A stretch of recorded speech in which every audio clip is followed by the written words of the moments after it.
बिस्मिल्लाहिर्रहमानिर्रहीम। अस्सलाम वालेकुम रहमतुल्लाहि व बरकातुहू। अज़ीज़ तलबा, उम्मीद है खैरियत से होंगे। जमात दहम उर्दू MCQs मारूजी सवालात चारों बोर्ड से मिलाकर बनाए गए हैं। जितनी मैंने वीडियो अपलोड की हैं क्लास 9th और क्लास 10th की, इन सबको देखिए क्लास 10th के बच्चों, ताकि इसमें से 9th में से 80% आएगा और 10th में से भी आपका बाकी 20% आपकी ये डिफरेंट चीज़ें हैं, तो इसमें से आप इसको तैयारी कर लीजिए। चारों boards KPK, Punjab Islamabad national book foundation और साथ साथ जो है ना बलोचिस्तान किताब से मिला के ये बनाए गए हैं तमाम MCQs। आप इनको देखिए, इनको समझिए, याद रखिएगा। समझ के करेंगे तो इंशाल्लाह ताला पूरी आपको अच्छी तरह समझ आएंगे। समझने के लिए पूरी वीडियो देखना लाजमी है। अगर आप इस चैनल पर नए हैं तो इसे सब्सक्राइब कीजिए और शेयर कीजिए, और साथ साथ बेल के बटन को दबाना ना भूलिए। शुरू करते हैं क्लास 10th के MCQs मारूजी सवालात फेडरल बोर्ड की तरफ से। नंबर 1 है, ऐसी गज़ल जिसके आखिर में सिर्फ काफिया हो और कोई रदीफ ना हो तो वो गैर मुरद्दफ गज़ल कहलाती है। अगला नंबर 2 है, छोड़ूंगा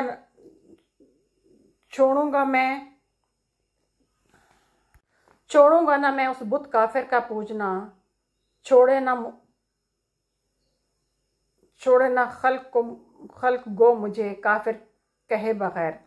तो इसमें तजनीस ताम इस्तेमाल हुई है, या सनत सिंपल तजनीस का नाम भी इस्तेमाल होता है और तजनीस ताम भी होता है।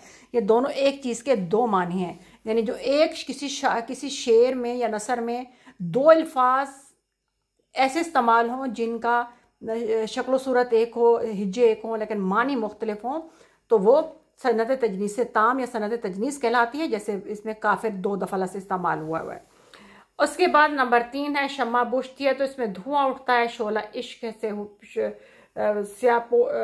सियापोश हुआ मेरे बाद।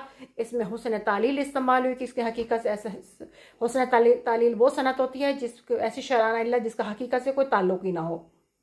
तो ऐसा हकीकत में कभी नहीं होता कि शम्मा बुझने लगे तो मेरे दिल से जो है ना वो शोले उठना शुरू हो जाएं।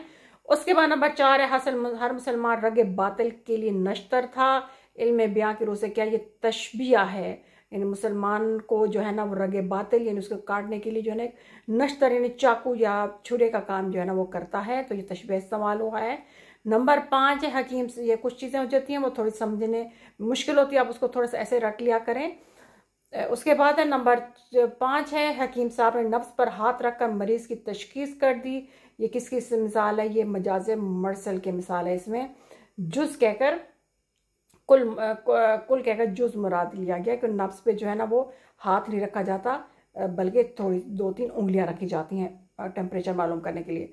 नंबर 6 है, शब सदा में पंखड़ी जैसे फूल बुलबुल चहक रहा था जैसे रियाज रसूल में सल्लल्लाहु अलैहि वसल्लम। इल्म बयां की रोह से इस सारा इस्तेमाल हुआ है, यानी गुलाब की पंखड़ी जो है ना वो रियाज रसूल में जो है ना वो आप वसल्लम को मुराद लिया गया है।